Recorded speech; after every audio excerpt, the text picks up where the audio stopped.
Welcome to కీటాక్స్. మన ప్రభుత్వం అధికారంలోకి వచ్చేసింది. ఢిల్లీలో కూడా మనమే కీలకమైపోయాం. బీజేపీ మన ప్రభుత్వంలో భాగస్వామిగా ఉంది. ఇక మనం చక్రం తిప్పేస్తాము.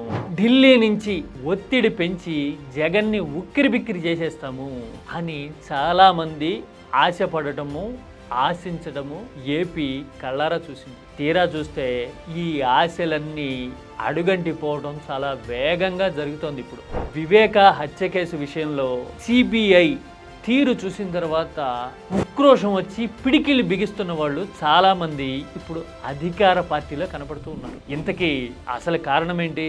జగన్ విషయంలో మోడీ క్యాలిక్యులేషన్ ఏంటి? జగన్ని ఢిల్లీ రాజకీయం ఎలా చూస్తుంది? This is కీటాక్స్.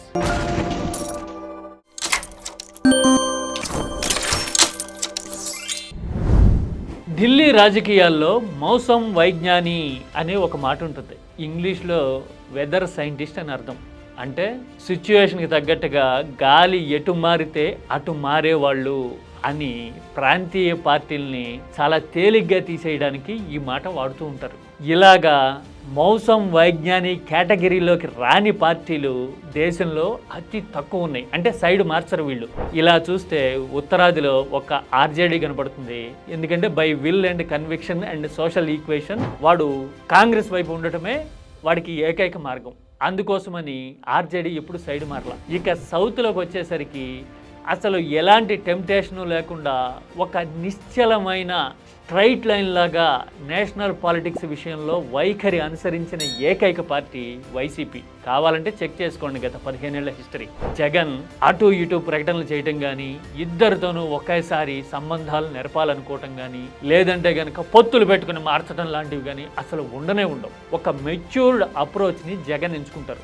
రాష్ట్ర ప్రయోజనాలు ముఖ్యం, మీరు రాష్ట్రానికి సహకరిస్తే మీకు అవసరమైతే మా సహకారం మేము అందిస్తాం అనేది మాత్రమే పాలసీ ఉంటుంది. అందుకోసమే జగన్ విషయంలో మోడీ ఎప్పుడు ప్రసన్న వదనంతో నవ్వుతూ ఉన్నట్టుగానే చాలా ఆప్యాయంగా ఉన్న దృశ్యాలే మనకు కనబడతాయి. అలాంటి ఫీలర్సే వస్తూ ఉంటాయి అన్ని వైపుల నుంచి. నిజమే కదా?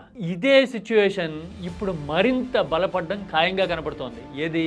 వైసీపీ గడ్డు పరిస్థితుల్లో ఉన్నా కానీ. ఎందుకంటే ఢిల్లీలో లెక్కలు చాలా వేగంగా మారుతున్నాయి. విపక్షం బలపడుతోంది. ఇప్పుడు 2029 ఎన్నికల వరకు కంటిన్యూ కావడం అనేది ఎలాగో ఖాయమే. కానీ 2029 తర్వాత మారే లెక్కలకి అనుగుణంగా మోడీ వ్యూహాన్ని సిద్ధం చేసుకుంటున్నారు.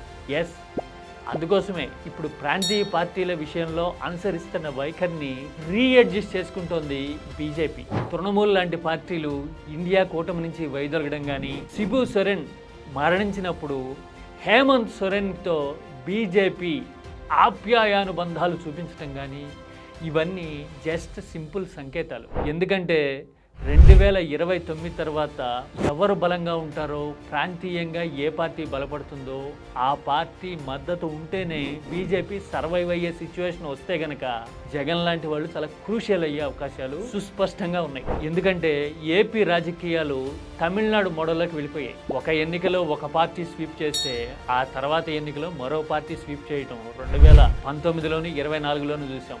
దీన్ని బట్టి చూసినా, లేదంటే కనుక ఏపీలో ఇప్పుడు కనిపిస్తున్న పబ్లిక్ మూడ్ని బట్టి, పెరుగుతున్న పొలిటికల్ ఇంటెన్సిటీని బట్టి లెక్కేసినా కానీ వచ్చేది జగన్ జమానా అని చాలా మందికి అర్థమవుతుంది. ఢిల్లీ లాంటి వాళ్ళకైతే ఇంటెలిజెన్స్ రిపోర్ట్స్ ఉండనే ఉంటాయి.